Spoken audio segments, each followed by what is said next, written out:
Hey, so I have a 2003 Nissan Sentra SER Spec V, and I have a problem with my wiring right now.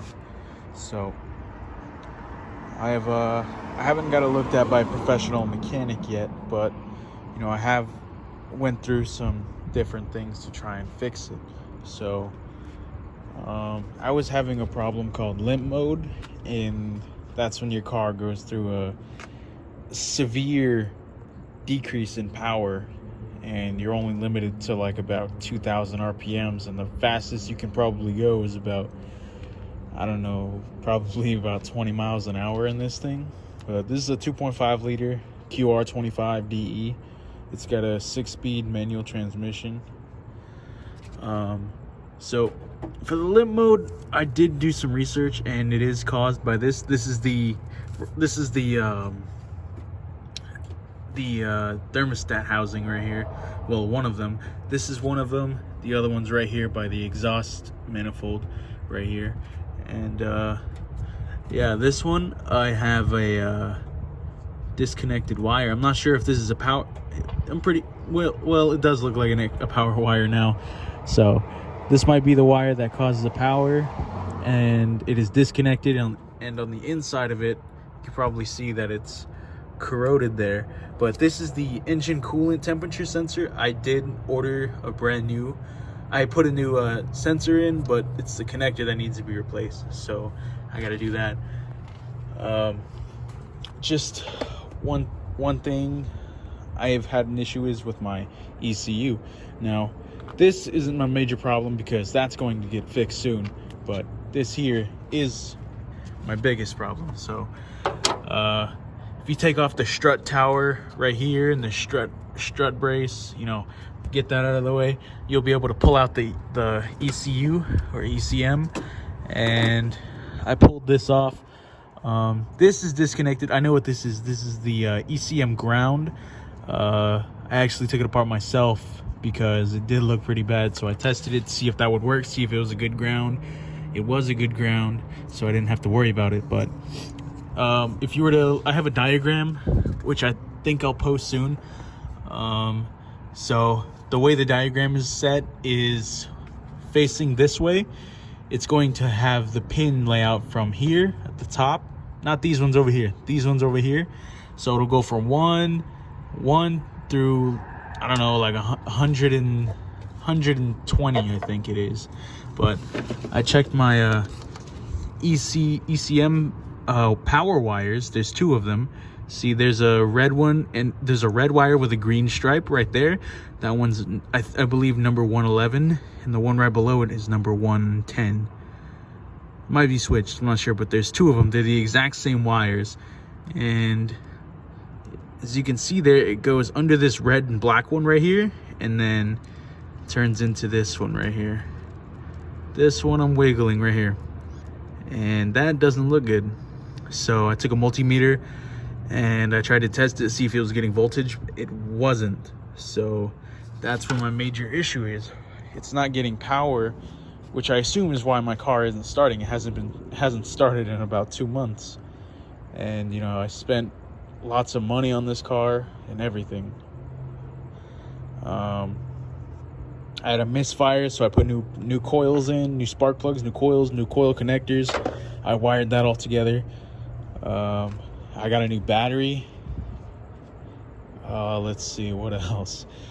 One of the reasons why back to the limp mode thing, I thought one of my reasons was for a bad throttle body. So I went and bought myself a brand new throttle body at AutoZone, or my bad, O'Reilly's. I also bought a new mass airflow sensor, and I got a new air filter. This piping was already on it, so I did have to cut it because that K&N air filter was bigger than I expected, so I did have to cut some of that piping away. And yeah, I also thought it was for the reason for my misfire. I had a PO300, which is the random misfire code, so it could be any one of them. And I checked it, and it wasn't that, but it did solve an issue. I had a really high-pitched squeal coming from the intake manifold back there, bottom one. Replaced the gaskets, and it was perfectly fine. And yeah, so the way this started out was I took a trip. I was heading up to New Mexico from Phoenix, Arizona, North Phoenix, and I took the I-17 up, and my car kept going into limp mode. So at the time, I had no idea that engine coolant temperature sensor would be the cause of that. You know, I checked all the factors beforehand, and you know, everything was fine for a while. It happened maybe once or twice within a month. Didn't think too much of it. So I did the relearn procedure from pushing the gas pedal, the throttle body position sensor. You know, I reset all that, did all that, and everything was fine. After, you know, throwing the gaskets on, valve cover gasket, intake manifold gasket, I didn't get a chance to throw on the exhaust manifold gasket, which is one thing, but I'm not too worried about that. But after I threw all that in, put it all back together, it was running like brand new, better than before I got it.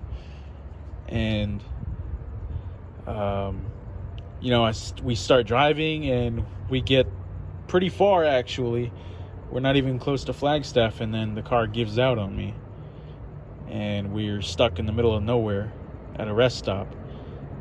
And I almost got killed because I told my sister to, you know, sit in the driver's seat and steer while I push us up a ramp to get into a rest stop, and I guess she didn't know that the clutch is not the brake pedal. So I almost got crushed to death by my own car with my sister behind the wheel. Anyways, back to the task at hand. I checked my wiring. A lot of it's pretty bad. I had to actually cut into it. I didn't slice any, but I guess this is something that they put in from the factory. If you ever take this apart, you'll find it all sandwiched together like this. It's kind of like a foam type deal. And I guess they glue it and they put a foam tape around it to hold it together. And then there's a rubber boot that sits right here where this is to protect this from, you know, being damaged or anything. But I checked my ECU. I'm not exactly 100% sure on how to test if it is bad. You know, I don't have money to go to like a professional mechanic and have him, you know, diagnose it for $300. You know what I'm saying? Nobody wants to pay for that. And I did spend a really long time trying to find the ECM, the relay for it. Oh, this is the old computer. I did purchase a new one. I might return that. I got that off of 2J Racing. I haven't used it yet.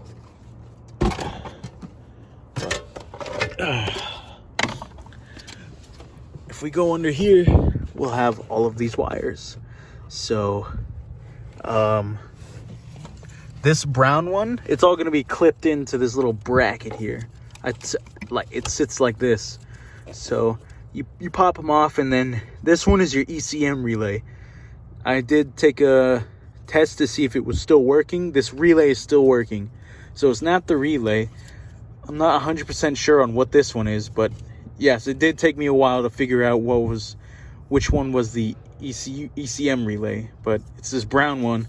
It's clipped into here.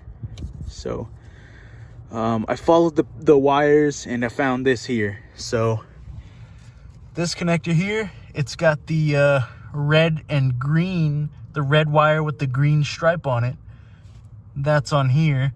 I believe it's this one of these right here. This red one right here. This red one. This little red one I'm wiggling. That one. So I did take that off. I didn't really know what to look for, so I checked it for voltage. No voltage again. So I followed it. Since I'm not getting power here, this side leads out to the ECM, and then this side over here comes up for over here through the dash over to there.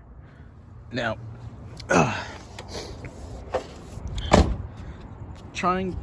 was trying to crack it off and see which one it was leading to, and trying to get behind this isn't the easiest. So I believe what I'll have to do is take all of this off, meaning steering wheel has to come off too, possibly, I'm not sure, in order to get this whole thing off.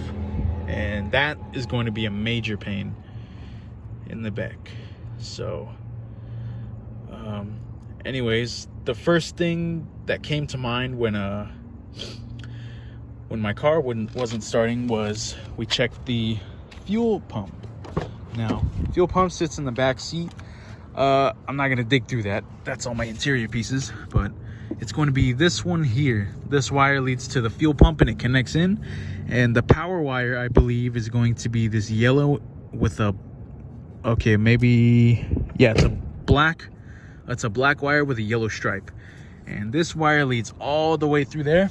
And then I believe all Nissan cars are the same too. So it'll lead through this whole harness here. It's really difficult to try and get through, but I followed this wire and that led me to this here. And this is the fuel pump relay. It's gonna sit right here behind a kick panel on the driver's side. And I checked the relay. The relay was fine. I even replaced it anyways with a different one from my fog light relay up in the engine bay. That one didn't work. So another issue that has happened was on the same trip, my scanner wasn't picking anything up. It wouldn't connect to the car, and my check engine light was off. So there's a fuse called the ECCS fuse, electronically control the something like that. If you Google it, you'll find it. But it's this 15 amp fuse here, right next to the battery. It's in the engine bay, and I replaced that fuse because it was blown after I checked, and the engine light came back on. So that controls all the electronics, I'm guessing. You know, it's like a little bridge that it goes on. But, you know, I don't know too much about this wiring stuff. You know, I could take this thing apart, put it back together, no problem. But I do not mess with wiring. But yeah, this, if you're having the same issue like I was, check the ECCS fuse. It's a 15 amp fuse, and you know, that could be a reason why your car won't start. I checked all my grounds. I couldn't find anything. At first, I thought it was my connection to the mass airflow sensor, which is why I replaced it. Wasn't the case. But if you could, you know, comment down below what you guys would think, or if you're having the same issue, I could probably help, or you could give me help. I only know how to do the simple stuff, like taking all this apart, putting it back together. That's all. I don't know how to mess with wiring. I can do everything else, but I can't do the wiring. That's just one major thing that I don't know how to do. I don't know how to, you know, see why something won't work, or, you know, if it's a short, you know, that simple stuff like that. Simple stuff I can do, but I can't figure out if you know, a sensor is bad for some reason. You can only tell by logging into it with a computer. I don't know how to do that, which is my issue. So yeah, if I could get some help, you know, that'd be really awesome. Or, you know, I'd be able to help somebody else that has the same issue. But yeah, I'll try and see if I can update if I find anything else out. But, you know, again, this is an 2003 Nissan Sentra SER Spec V, and it's a piece of shit. But yeah.